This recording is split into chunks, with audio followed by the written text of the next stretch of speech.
I am Hatonn. I greet you, my friends, in the love and in the light of our infinite Creator. It is a great blessing for us to be able to make contact with you and to speak some humble words to you that may or may not have some significance to you at this time. We hope we may be of service to you, and it is in that spirit that we speak, as always. Outside your domicile at this time, the trees stand dignified, stately, and without reserve in their winter's clothes of bark and root. The roadside shines pale in the dim light of your short day, and your moon creates its special magic, shining luminously at this time of the year. All those things in your world of nature have gone home for their season of gestation and inner growth. Within the earth, the slow process of transformation has begun, and that which is home to the seed and tree nurtures, heals, and protects the delicate life within its mantle of soil. And what of you? Each of you seeks a home. Let us go on a journey to find that most precious of all things. Each of you came into the incarnation in a geographical place, and some call this place home. And yet, the new consciousness of the babe does not hold the concept of home and geography. The place where one of you may grow up may seem to be home, a home to which you return from time to time, a home which still feeds you in some way, and yet most of you find that one cannot find home once one has left it. As one grows, one finds work to do, and many find a home in work. Many find themselves relaxed and comfortable in the work situation, as they are not when they enter the domicile in which they dwell. Many others, as they grow, make homes for themselves and again attach themselves to geography. Your peoples may call this putting down the roots or settling down. And then, finally, there are many who find homes with other souls along the path of seeking. And so it matters not where one is, for one has always the joy of the presence of the loved mate or friend about which to spend the home. We would like to take you further than this, my friends, in your search for home. We would like to take you into the smallest atom to stand within the nexus of energy and to be given the eyes to see the path of creative power of articulated light. This is your home, my friends. This is part of your home. We would take you with us away and further away, coming away from the planetary surface, moving towards that which you see as blackness.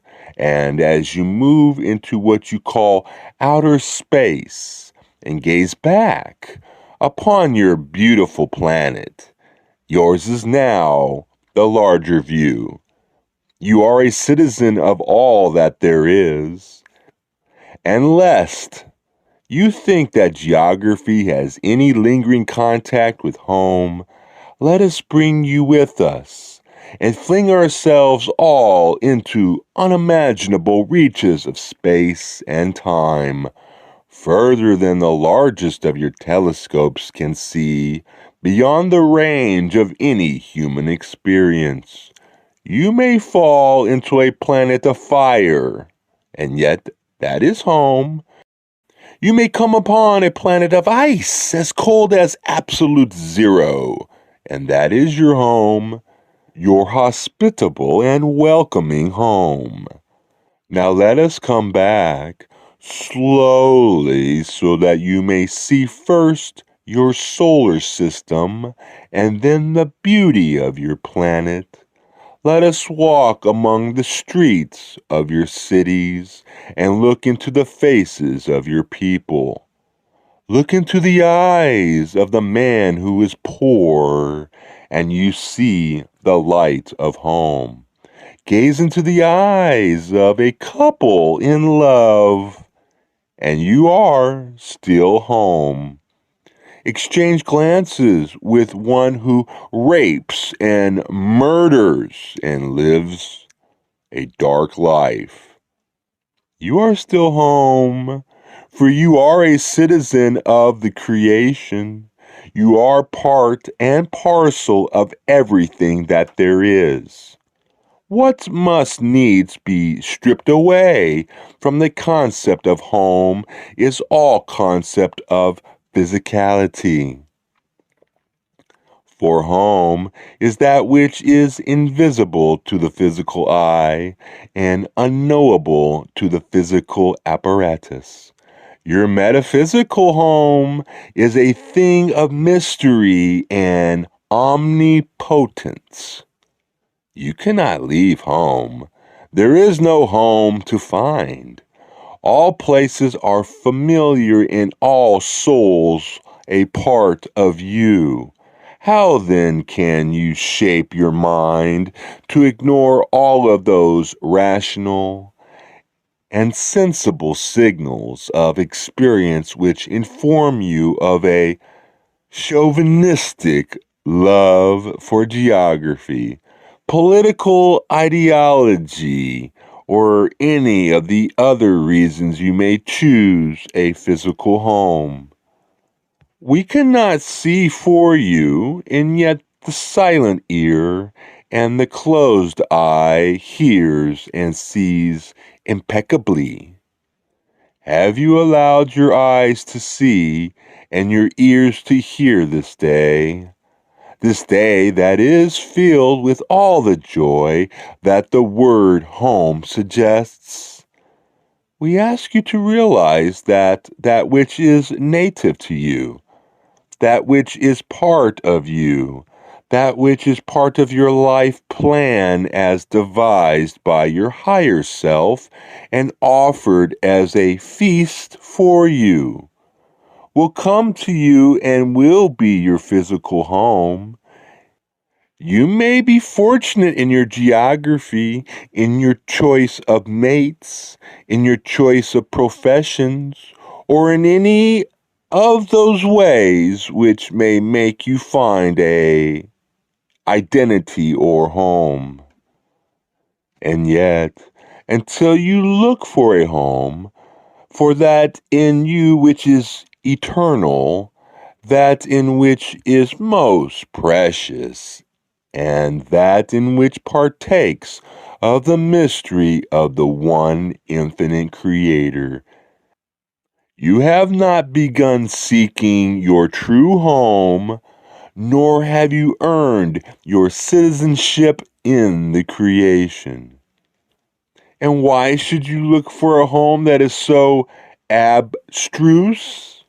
May we say to you that it is, in our humble opinion, of utmost importance to place your consciousness where you feel you may find value in progressing and evolving spiritually. We do not suggest that you cease seeking harmony in your geographical location, in your work, or in relationships. Rather, we suggest that overshadowing any of these considerations is the home of your soul or spirit. Many there are who would have no idea of what I say. And to those people we say, enjoy your sleep. Wake up when you wish to wake up. and let no word of ours interfere with the pleasure of your dreaming. For seeking one's spiritual home means the discipline of transformation, a transformation in thinking which eliminates limitations and makes all things in creation one great, gigantic being full of love, creative energy, and thought, whose consciousness is evolving and whose great heart is beating and will continue to beat infinitely. This is the eternal home of the Spirit, and you shall see one end of the creation to the other, one refinement of understanding after another, and always desire shall power you. Desire to seek beyond the bounds of your physical illusion for your identity and for your sense of security and home. As always, we suggest that the quickest and most effective way to empower this desire to seek is meditation, and we encourage you to do that regularly. For there is much about which you may get excited within the illusion, but if your consciousness of yourself is that of a citizen of the creation, a co-creator with the one who is all, how can you then be so far removed by emotion from your home? The illusion may seem to take many homes away from you, but in reality, you have never left home. You have merely veiled part of it from yourself so that you may come to an illusion and refine some lessons concerning how to love one another. And how shall you love one another, my friends? Freely and gladly, with a clear conscience and a pure heart. How wonderful that would be! The bare trees lean towards the whole creation in that love, and the seeds beneath the sod sleep contently in that same love. We have so much more consciousness than a tree or a seed. It is a question to ask oneself, why cannot we have the consciousness of purity which encompasses your natural life upon your planet? Lords of creation you have been called, and like the lords, the gods, and other beings in your midst, you squabble and fight, and do not see the Creator in each other, and do not find a home in each other's hearts many times. Seek harder, my friends. Seek your home, for your identity and your home are one. We would leave at this time that our brothers and sisters may speak. We leave you in the creation produced by extravagant free will, born of love, fashioned of light. We thank you and we leave you in peace, love, and light, at home wherever you are and whoever you are. We are known to you as those of Hatonn. Adone, my friends, Adone Vasu Baragas.